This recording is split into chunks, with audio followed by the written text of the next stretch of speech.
Ontem o governo lançou uma campanha chamada Alô Presidente.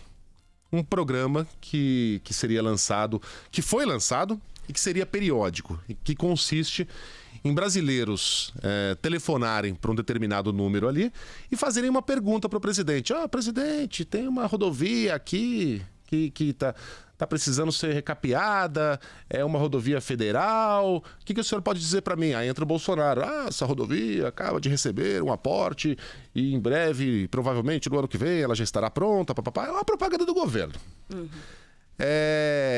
E eu não vou nem entrar aqui no mérito da escolha do nome Alô Presidente, que na verdade era um programa de rádio do Hugo Chávez, lá atrás na Venezuela, porque eu tenho a impressão que é uma coincidência que o pessoal da Secom não deu um Google. Não foi atrás do currículo do nome. Mas o programa era diferente. Naquela época, o Chávez sentava numa cadeira, ficava 2 horas falando todos os dias em cadeia nacional, e o programa tinha esse nome. Esse que foi lançado agora do governo brasileiro é diferente. Vamos colocar o áudio aí, para que a gente entenda direitinho do que se trata?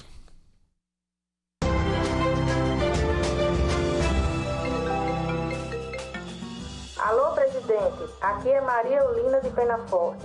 Eu queria saber como é que está o projeto de transposição do Rio São Francisco aqui no Ceará. Olá, dona Maria Eulina. Aqui é o presidente Jair Bolsonaro. Que bom falar com a senhora. Dizer que nós acabamos de inaugurar mais uma etapa do Eixo Norte, essa semana aí no Ceará. Inaugurada a etapa do Eixo Norte da transposição do Rio São Francisco, que leva água aos municípios cearenses que mais sofrem com a estiagem.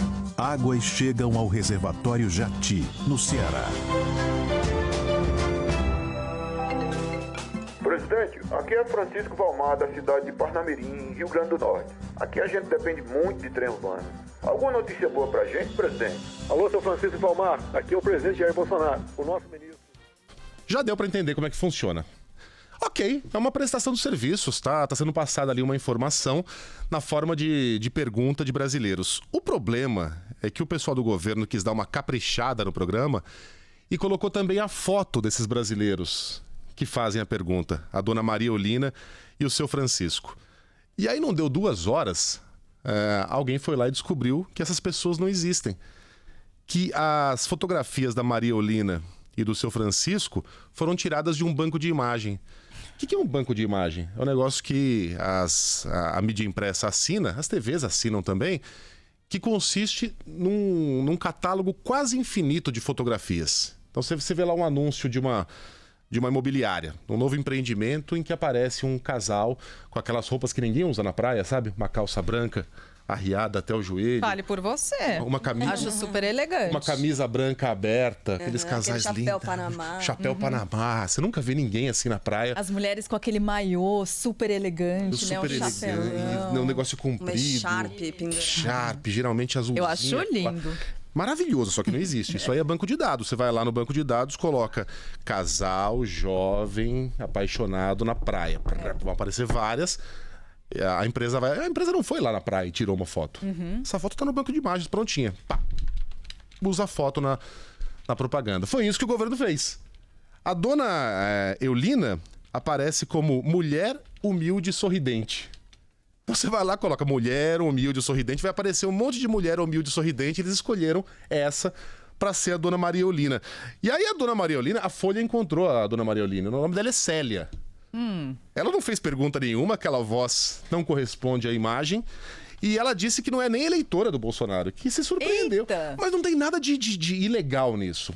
Ela emprestou a imagem dela para o banco de imagens, o governo usou daquela maneira, mas o que ficou foi um papelão de o governo estar usando pessoas que não existem para fazer perguntas para o presidente. Um troço mal feito, tosco. E aí eu chego ao ponto. Esse governo, Sheila Magalhães, está começando a aparecer, e eu falo isso como um brasileiro que torce para que as coisas deem certo no Brasil. Está começando a aparecer um filme de comédia ruim, em que todas as cenas acabam com um punchline, com uma piada, com o Didi Mocó olhando pra câmera e falando Piscite. Então, era pegadinha. Era pegadinha. No final, se deu errado, era pegadinha. Tudo que acontece, né? Você fala assim, tá, cadê cadê o final cômico? A primeira-dama adota um cachorrinho. Tá, cadê o final cômico? O cachorrinho já tinha dono, ele chamava Zeus, Piscite. É indicado o novo ministro da Educação. Cadê a parte cômica? O currículo dele era forjado. Tudo acaba em comédia. Tudo dá errado, tudo é mal feito, tudo é improvisado. Desde lá no começo, no desfile em carro aberto no Rolls Royce, onde pela primeira vez o presidente desfilou não só com a primeira-dama, mas também com o filho no chiqueirinho. Carluxo, com aquela cara de brabo, armado, pronto pra meter bala. Em quem? Eu quero no Bruce Willis. O que ele tava esperando ali, salvar o pai num tiroteio? Olha o nível, começou assim. Aí é indicada a secretária da Cultura. Oh, quem é? É a Regina Duarte. É o Pum do Palhaço. É a Regina fazendo aquele discurso esquisito e depois de um mês desistindo, dizendo que vai pra Cinemateca em São Paulo, vai nada. Aí é indicado o presidente da Fundação Palmares, é um cara que acha escravidão legal. E tudo fica meio tosco, meio improvisado, meio mal feito. E as coisas não andam. E a gente perde tempo com isso. Tá começando a me lembrar aquela época do governo Fernando Collor, em que também a gente parecia que estava vivendo dentro de um filme ruim de comédia. Era ministro da Economia dançando com o ministro da Justiça, dançando bolero. Aí depois você soube que os dois tinham um caso mesmo. Era o ministro do Trabalho que levava o cachorro no veterinário num carro oficial, depois se defendia dizendo que cachorro também era gente. Era uma tosqueira. E aí quando você indica, Sheila, gente tosca para cargos importantes, o resultado vai ser uma tosqueira, vai ser um negócio que não funciona. Se você indica alguém, um mau engenheiro para construir uma ponte, ou a ponte vai ficar torta ou ela vai cair. E a gente está indicando pessoas ruins para cargos muito importantes. Eu não estou falando aqui especificamente dessa peça. Essa peça foi uma atrapalhada. Eu estou falando do governo como um todo. Aliás, nessa peça, né, o governo disse o quê? Que é uma peça piloto. Uma peça piloto que não era para ter ido ao ar. Pronta e já tirou do ar. Isso, já tirou do ar, não era para ter ido ao dá ar. até para entender, porque assim, é um programa que está começando. Não tinha como ter dúvida antes do início desse programa, né? Exato. Que linha é essa que as pessoas estão ligando e mandando recado e fazendo pergunta pro presidente? De onde tiraram essas perguntas? É claro que pediram para qualquer pessoa ali gravar uma pergunta pelo telefone. Ok, uma peça publicitária. Mas precisava colocar uma foto de banco de imagens? Não podia colocar a foto da pessoa de verdade? Ou simplesmente não colocar fotos? E fica ali um brasileiro fictício, ok, é do jogo. Faz parte da linguagem publicitária.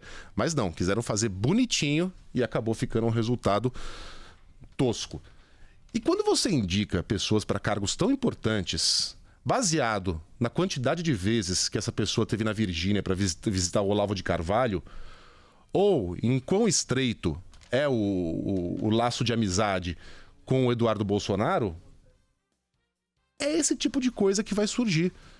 É ministro que fala bobagem, é secretária que não dura no cargo, é uma peça de comédia ruim infinita.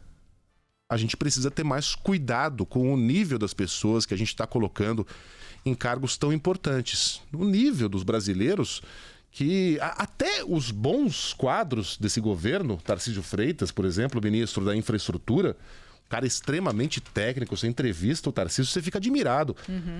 Ele acabou se envolvendo numa dessas. Ele era a voz daquele programa que foi lançado sobre o qual nunca mais se falou de recuperação econômica, Plano Brasil? No Brasil. O PAC do Bolsonaro. O que desagradou Paulo Guedes, né? O próprio Paulo Guedes foi lá e criticou. Anunciou-se com muita pompa, agora vai. Um dia depois já não se falava mais no assunto. Então tudo vira uma coisa com um final cômico, com um resultado meio troncho. E o Brasil tem pressa, minha gente. A gente vai perder 8%, no mínimo, na melhor das hipóteses, da nossa economia nesse ano de 2020. A gente não pode ficar perdendo tempo com esses factoides, com essas bobagens, com essas peças de comédia. A nossa situação é seríssima. É preciso que o presidente olhe com mais cuidado o que está acontecendo e coloque esse país em melhores mãos. Porque caso contrário, a gente vai continuar rindo para não chorar.